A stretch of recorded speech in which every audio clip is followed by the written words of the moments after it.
If you're considering purchasing a historical home in the western suburbs of Chicago, then this video is for you, because today I am breaking down the 8 hidden traps when purchasing a 100-year-old home in the western suburbs of Chicago.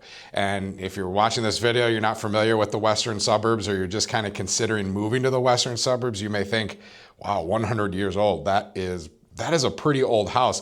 But a lot of these suburbs, especially close to the downtown area in areas like Naperville, Aurora, Batavia, Geneva, St. Charles, a lot of those communities were started in the late 1800s, the early 1900s. So it's not uncommon to see homes that were built in the 1920s, 1930s. I've seen some that were even built pre-1900s in the 1880s and 1890s. And historical homes and homes of that 100-year age are really cool because they have a lot of unique features, especially if the homes have kept their historical charm over the years. If they kept the original hardwood floors or the original door handles. A lot of that stuff can add some really cool character and charm that you're not going to get if you go do a brand new construction house. However, there are some things that you should be aware of when purchasing a house, and we're going to break that down in this video today. If you're new to the channel or familiar, my name is Ryan Ivmeyer. I am a local real estate broker here in the western suburbs of Chicago. And on this channel, we talk all things life in the West Burbs, from property home tours to talking with business owners. And we also do videos like today where we are going to give tips on home ownership and what to look out for when discussing real estate in the western suburbs of Chicago. So follow along on this video as we break down the 8 hidden traps of buying a 100-year-old house. And make sure you stick around to the end, because number 8 is one that is kind of overlooked, and it takes a little bit of detail and things to look out for, especially if we just kind of assume things that the city is going to allow. Now, I do want to preface the start of this video is that yes, these are hidden traps, and yes, you should be on the lookout for them when purchasing a 100-year-old house, but they are fixable. And if you really want a 100-year-old house, just know that these things can be addressed. It may not have to scare you off from a property. Just know that there's going to be added costs if these things are present in the homes that you are looking for. So let's dive in to the list with number 1, which is knob and tube wiring. This has been a big problem lately over the past, probably, well, a long time, but the past 3 to 5 years, it's really become tough with insurance. So let's start what knob and tube wiring is. That is an old school wiring that was found present in homes that were built in the late 1800s up to about 1940. It's not the Romex and the good quality wires that you'll see in new construction and housing today. It's a single copper wire that was kind of looped around a knob and ran through the house, and it can cause fire hazards, and it's a safety issue, especially when the wires get really old.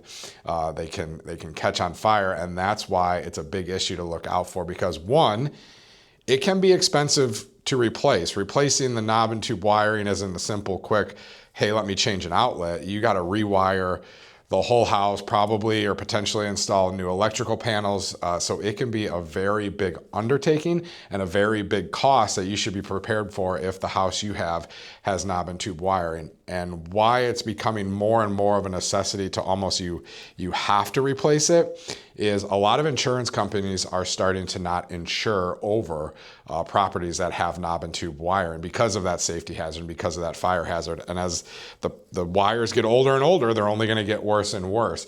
So be on the lookout when you're looking through houses.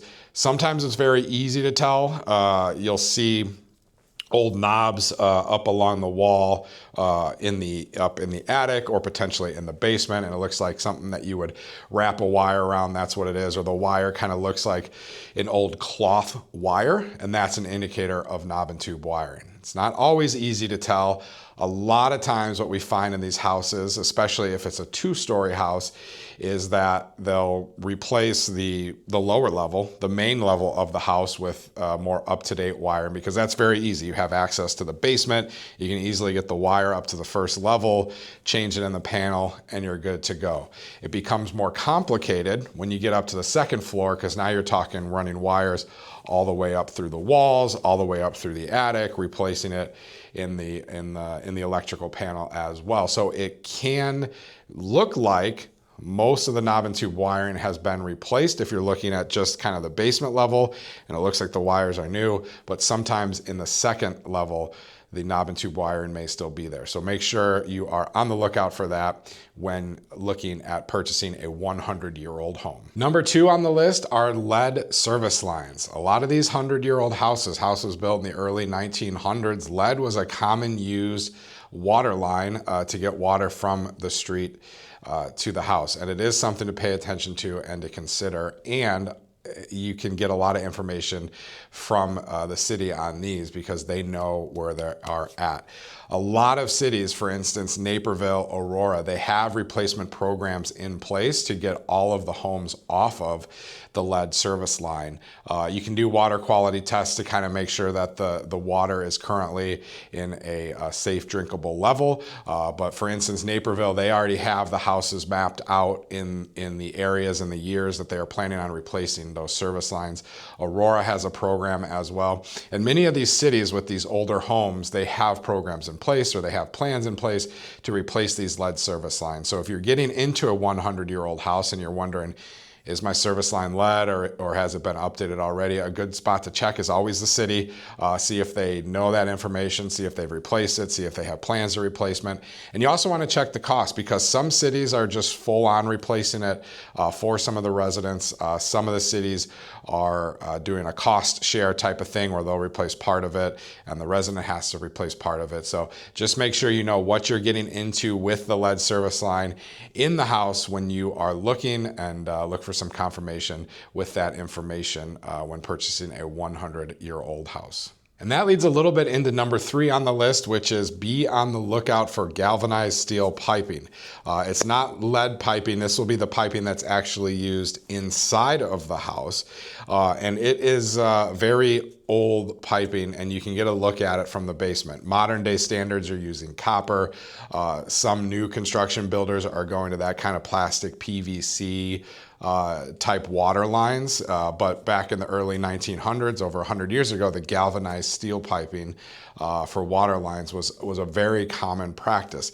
And the thing that you have to look out for on these is that the inside can corrode and cause slow water flow. The connector valves and everything like that can corrode because it's just steel and water and causing corrosion. So you want to check and see what sort of water lines are inside of the house to make sure, like, hey, am I going to need to replace this? If it is a steel galvanized type pipe, there's probably a good chance you're going to have to be replacing that, and that is going to be costly because much like the electrical, you're going through walls, you're going up, second stories and things like that, and it's something that if they're corroding on the inside, it's only going to get worse over time, and addressing it with newer modern pipes is with copper or the PVC type lines is something that you can do to fix that problem, but it can be costly, with ranging from $8,000 to $15,000 for over the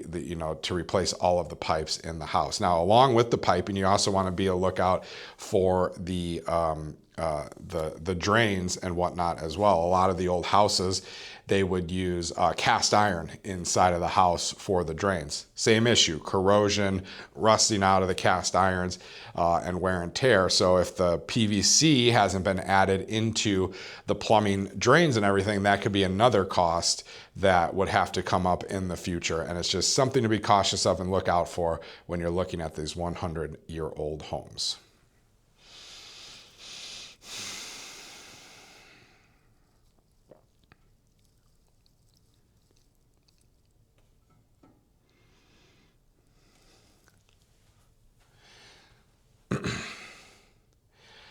Another consideration, the fourth consideration and potential hidden trap when you're purchasing a 100-year-old home is the sewer line. A lot of these old 100-year-old homes, they would use clay pipes to run from the house to the sewer line. That you might have some cast iron pipe that kind of goes under the house to start, and then you're going to get clay pipes to the road. And so you want to be cautious and potentially invest in a sewer scope inspection, which could be, $250 to $300 to make sure what the line is like from the house to the road, what the condition is, right? You want to check what kind of a drain line it is. You want to check its condition. Are there cracks? Are there tree roots? Does it need to be fixed? And that's a big hidden trap, because if you have to replace a full sewer line, that could be, $15,000 to $20,000, depending on how deep it is, depending on how much length you have to run from the house to the street. And a lot of people think like, well, I only have to replace up to the street, but it's very city dependent on what you have to do with these sewer lines, because a lot of municipalities in the western suburbs of Chicago, you actually own up to the point of where it connects into the main city sewer line. So that could be in the middle of the road, that could be on the other side of the road from where you live. And then if you have to replace that, you're looking at going under the roads. You're probably getting city work involved with roads. Now, every city is different, but there are some that are pretty strict, like, look, you have to fix the line all the way up to where it connects into our main sewer line. If that's on the other side of the street, you're responsible for repairing the street. And that could be a big cost and a very expensive cost. So a sewer scope inspection will help give you some reassurances when looking at this 100-year-old house to make sure how long is it, where does it actually connect to the main city sewer line, what condition is it, and what should I expect? Are there going to be any repairs that I have to be on the lookout for? Number 5 on our list is asbestos. And this is the big one, and it's an interesting one because it can come in many different forms. There's 4 off the top of my head that I can think of where asbestos could be present in these 100-year-old homes. We'll start on the outside, and that is the siding. There's cement board siding that was pretty popular in the early 1900s, late 1800s, where they were kind of these cement board squares, very easy installation. Back in the day, it was sold as very easy to paint and maintain and keep up the maintenance of it because of the quality of the cement board. But a lot of it came with asbestos. So as that starts to deteriorate, the issue can become that asbestos EPA issue. The fix is obviously removal, which can be quite costly, or encapsulation, putting new siding over it. But it's something to be looking out for. And the tricky part is that there will be cement boards that look the same. One version's asbestos, one version is not asbestos. So the best way to tell that is an actual test, but just be cautious of it and be on the lookout. Now, the other areas where asbestos could be present is all on the inside. Starting in the attic, you'll have some insulation that was created back in the day. It was like a blow-in insulation, and it was there's certain brands that were made with asbestos. Now, it looks the exact same as the brands that were made without asbestos. So from a visual standpoint, it's very tough to tell what it is. And if there's concerns and questions about it, there's lab tests that you can do to see, is it asbestos? Does it need to be removed? How do I need to remediate this? But from just looking at it, it's very tough to tell, and it is something to keep an eye on. There was also, if you go down to the basement, a lot of wraps that were used around the piping, around the heat vents, etc., for insulation of those vents and of those pipes, and those contain asbestos as well, or did at least, kind of back in the early 1900s. And then the third, or I should say the fourth one, the third one on the inside is there was tile that was created with asbestos in there as well. Certain size tiles, as they start to break and chip, and it can release those asbestos molecules into the air, and it's something to be cautious of. Now, all of these are fixable. It can be costly, so it's good to just know going into a 100-year-old house, what do I need to look out for from asbestos? If the home inspector thinks this could be asbestos, do I want to get it, tested to verify, or do I have an easy fix by like just covering up the floors, or just, hiring someone? I'm not gonna, even test it. I think it's asbestos. I'm just gonna hire someone to remove it. But it is something to be on the lookout, as there was many different things that were used to, that were created that used asbestos in those creations.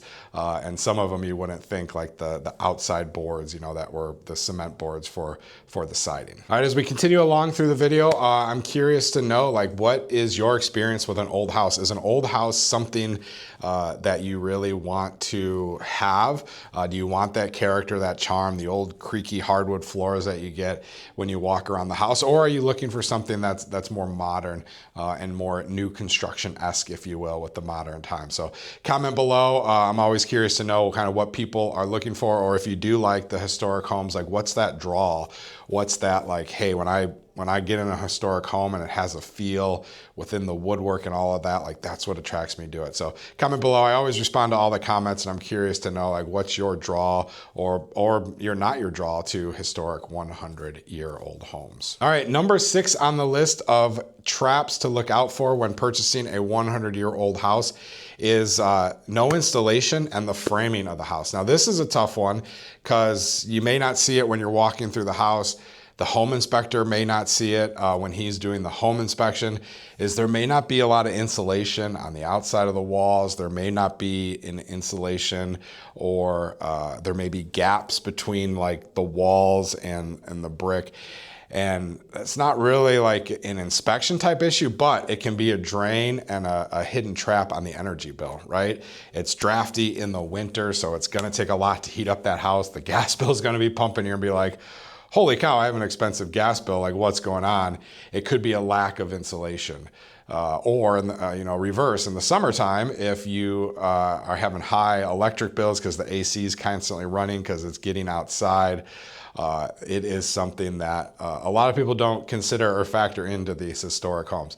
Houses back in the day, a lot of them weren't even built with air conditioners. They were built with old boiler systems. They were just built differently than they are today. They have different energy standards. They weren't as airtight as they're building the houses today. So a lot of that energy leakage can happen, and those energy bills could be higher. So something to just plan and prepare for if you're like, hey, I gotta have a 100-year-old house. Just know the energy to the gas bills, the electric bills, those are probably going to be a little bit higher in price than a more modern, newer construction house that's been built, you know, from now until the past, 20 years or so. And in a similar line, number 7 on a list is like some hacked framing and the plaster that's in the wall. So what do I mean by hacked framing? A lot of these homes built in the late 1800s, the early 1900s, a lot of them were built by probably the people that just lived there. They either were a tradesperson by trade and they just built the house, or they, did a lot of the work themselves. And then as they lived there for so many years, they were kind of old school and like, I don't need to hire anybody for that. So they would just do the work themselves. And if drywall is up or walls are up, it's not always easy to see what they did behind the walls. And then when an issue happens, you're like, open it up and you're like, well, why would they do that? And then you have to, pay a little bit extra to get it fixed properly because they did it a weird way back in, the early 1900s that doesn't hold up anymore and needs to be corrected now or cause bigger issues. And so sometimes that hacked framing, or, if the houses are old enough and maybe indoor plumbing wasn't as common, if wasn't existent at all, depending on where you're at and the age of the house, like they might have had to go in and put in the plumbing themselves, and they just did it themselves. And so you really got to be on the lookout for some of those, like they just decided to cut a hole where they wanted to cut a hole. The old joists or everything, they're like, well, we can just cut a hole through the joist to put the plumbing through, but then that adds some structural issues. So something to be a lookout when purchasing an old house. And then the plaster as well can be very expensive to fix. It's not like drywall. It's plastered on. If it breaks, it takes more to fix it. Or if you want to just replace it with drywall, then you got to take out huge chunks and everything like that. So that can be an added cost, especially if you're remodeling a 100-year-old house. That plaster and then replacing it with drywall can be a huge hidden trap on these 100-year-old houses. And then the number 8 thing to look out for, the one we talked about briefly at the beginning of the video, is unpermitted work. And this would lead into unpermitted zoning changes as well. So I give this example in Aurora, in the 1940s and 50s when World War II was ending and there was a big population boom in Aurora, a lot of people took these 100-year-old houses back when the zoning and things were a little bit looser with the city and converted them to two apartment homes. Some they've converted to 4 apartment homes, right, depending on the size. And they just did it. And then they were like that forever. And the city has kind of grandfathered them in to allow them to continue that usage. But what they're calling it now is legal non-conforming residence. And where that becomes tough is the lending side of things, because a lender may look at this and say, yeah, I'm giving you this loan on this 4-unit building, but the city is saying, because it's legal non-conforming, you can continue to use it like a 4-unit building. Great. But if something were to happen, it either burn down or the big renovations are needed, the city will not allow you to continue and remake it as a 4-unit building. So then the lending gets tricky, and you really want to know that going into these older properties and make sure that you're aware of, is it legal non-conforming? Can I keep it going forward as a 2-unit, 3-unit, 4-unit, whatever? Or is the city going to make me require it? So you might pay for your inspection, pay for your appraisal, pay for all of this stuff, and then all of a sudden the lender's like, hey, can't lend on it, it's legal non-conforming, and you just spend a lot of time and money and effort trying to purchase this home that ultimately you can't purchase. So it's always good to just check with the city ahead of time and be like, hey, what is this zoned as? Is it a 2-unit, 3-unit, 4-unit? This is a bigger issue in probably the Aurora area because there were a lot of homes in Aurora that back in the early 1900s just kind of did whatever they wanted to do. So always double check that. And in the vein of unpermitted work, like we talked about in the step before with kind of some of the wonky, framing and everything, back in the day, people just kind of did what they did. They were handy or their buddy was handy and they would just come do it. So you might get into a little bit of something and be like, oh, they didn't really do this to code or do this by permit. And it can just add more cost for you as you're, making the fix or renovating the house or do whatever you are doing with that property. And that's it. The 8 hidden traps to look out for when purchasing a 100-year-old house. Like I said, none of these should scare you away. You should just be cognizant of it. You should pay attention to them. Like when you're going through the house, be on the lookout for knob and tube, potential asbestos issues, potential draft issues and things like that. You should also, when you're doing your home inspection, have them double check some of those things. Double check with the city. Of course, it's all fixable. I shouldn't say easily fixable. Anything's fixable with some sort of price, but it can be a money pit if you go into purchasing that 100-year-old house, not expecting of like, oh, now I have to replace the electrical and now I have to fix the asbestos and now I have to do this. I always recommend for people who are adamant about purchasing a 100-year-old house, you really have to know what a 100-year-old house is, because I always tell buyers, I go, look, old houses come with old problems. Yes, the house has been there for a while, but the issues are old, they build up, they add up, they may have been fixed incorrectly 60 years ago and now they need correcting. So just know what you're getting into by following these 8 steps or looking out for these 8 things that could be hidden when you're purchasing that 100-year-old house. Thanks for following along and watching this video. Make sure you like and subscribe to the channel as we continue to bring you videos like this, property home tours, talking with business owners, doing neighborhood tours, and talking all things life in the western suburbs of Chicago.